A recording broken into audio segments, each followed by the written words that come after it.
Hello wadau wetu wa KingoFarm. Leo tumewaandalia mada nyingine. Tutaangalia mimea mitano inayotibu vizuri mafua pamoja na miharo.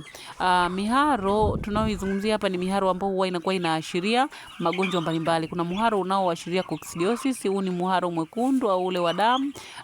Pia muharo wa brown, lakini pia tuna ule muharo mweupe ambao huwa unaweza kuashiria typhoid au wakati mwingine unaashiria kipindupindu. Tuna muharo ule wa rangi ya njano, huwa mara nyingine inakuwa njano iliyopauka au iliyokolea, inaambatana labda na kijani iliyopauka au iliyokolea. Ndio miharo ambao tutaiangalia hapa. Kwa ule muharo wa kijani na nyeupe, ule huwa ni kideri. Ule hatutauangalia leo, ila leo tutaangalia hiyo miharo mingine ambao nimekuambia, muharo wa typhoid, muharo wa kipindupindu pamoja na muharo wa coccidiosis. Sasa tutaangalia mimea mitano ambao inatibu vizuri kabisa mafua pamoja na hiyo miharo. Sasa huwa tunaangalia na hali ya kuku pamoja na huo ugonjwa anaoumwa. Unaweza ukaopo katika zile hatua za awali, huwa tuna namna ya kumchanganyia hii mimea na tukampa, lakini kama vile umefika ile hatua ya mwisho kabisa, yani kuku anaumwa, kama ni typhoid basi anaumwa hata kula hali, anakaa peke yake amejikunyata, hali hachangamki, basi huwa tunasema ule ugonjwa tayari umeshafika kwenye stage mbaya. Basi hapa pia kuna namna ya kumtengenezea hii mimea na ukampa akapona kabisa. Sasa unaweza ukachanganya hii mimea yote na ukampa kama yupo katika hali mbaya kabisa, sasa kama ana mafua pamoja na typhoid. Ana haya magonjwa yote mawili kwa wakati mmoja na hali wala hachangamki. Tunachanganya hii mimea yote mitano, lakini kama yupo kwenye zile hatua za mwanzo, labda kwa mara ya kwanza umekuta hicho kinyesi bandani kwako au maeneo ambayo yanazurura, basi unaweza ukachukua huu mmea mmoja ukachanganya tu ukawapa kwa ajili ya kuwatibia, lakini vile vile kwa ajili ya kuwakinga unaweza ukawapa mmea mmoja mmoja. Sasa tuangalie hii mimea ipi ambayo inafanya vizuri kwa hayo magonjwa. Tukianza na mmea wa kwanza ni majani ya mbaazi. Haya jamani, tumeyazungumzia sana. Majani ya mbaazi ni tiba nzuri sana ya mafua na yanafanya vizuri kuliko hata ile Enrovet ya mafua ya dukani. Lakini vile vile majani ya mbaazi yanatibu vizuri kabisa magonjwa ya miharo. Haya majani ya mbaazi kama kuku wako wanakuwa wapo katika ile hali ya mwanzo, labda umebaini wanapiga chafya ndo mafua yanaanza, chukua haya majani ya mbaazi, yaongezee kitunguu saumu na tangawizi. Ili tunaongeza kitunguu saumu kwa sababu haya majani ya mbaazi ili yaweze kufanya kazi vizuri yanahitaji vile vitu ambavyo vipo kwenye kitunguu saumu, lakini tunaongeza na tangawizi kwa ajili ya kutibu mafua, lakini vile vile tangawizi huwa inawafanya hawa kuku waweze kupata hamu ya kunywa yale maji na hamu ya kula.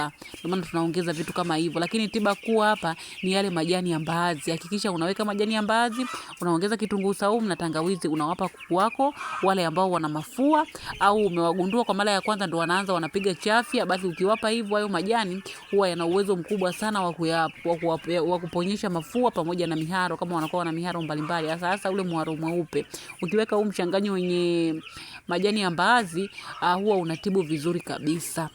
Tukija mmea wa pili ambao unafanya vizuri sana ni majani ya aloe vera.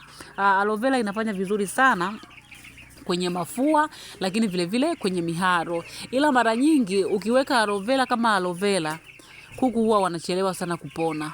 Lakini ukiweka aloe vera ukaongeza na kitunguu maji pamoja na tangawizi na pilipili, basi kama ulikuwa unatibia mafua huwa yanapona kwa haraka kuliko ukiweka aloe vera yenyewe kama yenyewe. Ukiongezea na huo mchanganyo niliokutajia, basi mafua huwa yanapona kwa haraka sana, na kama kuku walikuwa wana typhoid pia huwa wanapona kwa kuwapa mchanganyo huu. Na mmea wa tatu ambao huwa unafanya vizuri sana kwenye mafua pamoja na miharo ni mpera, majani ya mpera. Majani ya mpera pia yana nguvu kubwa sana sana sana kwenye kutibu miharo. Japokuwa na mafua yanatibu, lakini kwenye miharo hasa muharo wa njano. Unapokutana na muharo wa njano badani kwako, kwenye mchanganyo wako hakikisha unaweka na majani ya mpera. Sasa majani ya mpera nayo usiyaweke yenyewe kama yenyewe kama unataka kutibu kwa muda mfupi. Ukiweka yenyewe kama yenyewe yanatibu, lakini inaweza ikakuchukua siku 4 mpaka 5. Lakini ukiweka majani majani ya mpera, ukaongeza kitunguu saumu, tangawizi. Pia hapa unaweza kuongeza na aloe vera. Hapa kwenye majani ya mpera unaweza kuongeza na aloe vera kidogo. Ukaweka mpera, kitunguu saumu, tangawizi na aloe vera kidogo. Ukichanganya huu mchanganyo kama unatibia mafua pamoja na miharo, sasa huu mharo wa njano, ndani ya muda wa siku 3 tu utakuta ule mharo wa njano umepotea kabisa, na kuku wako kama walikuwa wana mafua basi wanapona. Kwa hiyo pia ni mchanganyo mwingine ambao unatibu vizuri kabisa mafua pamoja na mharo.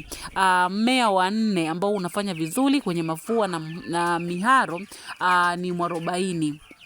Majani ya mwarobaini nayo yanatibu vizuri miharo, sasa ule mharo mweupe au mharo ule wa brown unatibiwa vizuri kabisa na majani ya mwarobaini. Lakini haya majani ya mwarobaini utayaongezea kitunguu saumu na tangawizi ili uweze kuona matokeo ya haraka sana. Weka mchanganyo, una mwarobaini, una kitunguu saumu, una tangawizi. Kama mafua yamewabana sana, ongeza na kitunguu maji. Kama wana hali ile ya mafua makali, unataka kutumia mwarobaini kutibu, basi ongeza na kitunguu maji kwenye mchanganyo wako. Ndani ya muda wa siku 3 utakuta kuku wako wamepona kabisa. Na mmea wa 5 ambao unafanya vizuri kwenye miharo pamoja na mafua ni majani yale ya minti. Ni minti au wanaita mnanaa. Haya majani pia yana uwezo mkubwa wa kutibu mafua pamoja na miharo. Ila hii minti iongezee pilipili, kitunguu saumu, tangawizi pamoja na kitunguu maji. Ukiweka mchanganyo wenye hivi vitu vyote, basi kuku wako kama walikuwa hususani kwenye mafua, huu mchanganyo kwenye mafua unaenda haraka sana. Kuku wanapona kwa muda wa siku 3 tu. Lakini pia vile vile kama kulikuwa kuna miharo fulani, ukiwapa huu mchanganyo huwa inapotea kabisa. Hii michanganyo yote niliyokutajia ni mizuri kwenye mafua na miharo, kama ambao nimekutajia aina za hiyo miharo ambayo inatoka sasa ukiweka huo mmea. Sasa ni vizuri zaidi ukawa unawapa katika kiwango sahihi. Usichume tu majani haya ukaweka, hapana. Hatuwezi kutaja viwango vyote hapa kwa sababu video itakuwa ndefu, na wengi wenu video ikiwa ndefu huwa mnalalamika sana.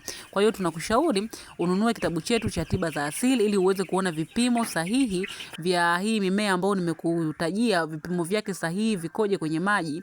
Kitabu kile cha tiba za asili kitakusaidia sana kuona vipimo, na utawapa vizuri kabisa na kuku wako watapona vizuri kabisa. Hiki kitabu cha tiba za asili za kuku ni shilingi 10,000 tu. Ukilipia unatumiwa papo hapo soft copy ya kitabu kwa njia ya WhatsApp.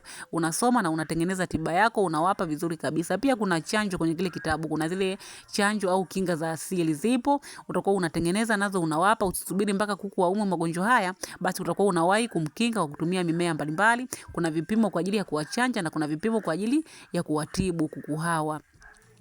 Pia tuna vitabu vingi, sio tu cha tiba za asili, pia tuna vitabu ambavyo vina miongozo ya ufugaji, lakini vile vile tuna vitabu ambavyo vina tiba mbalimbali, vina booster mbalimbali za asili za kuwapa kila siku, kama kitabu cha mwongozo maalum wa ufugaji kwa kutumia tiba za asili. Hiki kinakuelekeza booster za kuwapa kila siku kuku wako. Pia tuna kitabu cha safari ya ufugaji, tuna kitabu cha ufugaji bora wa kuku wa kienyeji, tuna ufugaji wa broiler. Vitabu hivi viko 5. Ni vizuri sana sana kwa wewe mfugaji. Kila kitabu gharama yake ni 10,000. Ukilipia unatumiwa soft copy ya kitabu kwa njia ya WhatsApp. Pia tuna kundi la mafunzo, ada yake ni shilingi 8,000 kwa muda wa miezi 2. Kama unataka kuuliza maswali, ushauri, elimu, pia utaipata kwenye hili kundi ambalo utalipia ada ya shilingi 8,000 tu kwa muda wa miezi 2. Kama kuku wako hawatagi, hawanenepi, tuna formula ya kuwanenepesha na kuwafanya watage. Formula ni shilingi 5,000 tu. Ukilipia unatumiwa soft copy kwa njia ya WhatsApp na unawatengenezea chakula na wanakuwa vizuri kabisa au wanataga vizuri. Kama unahitaji huduma zetu, chukua namba hapo kwenye video na utupigie au ututumie ujumbe.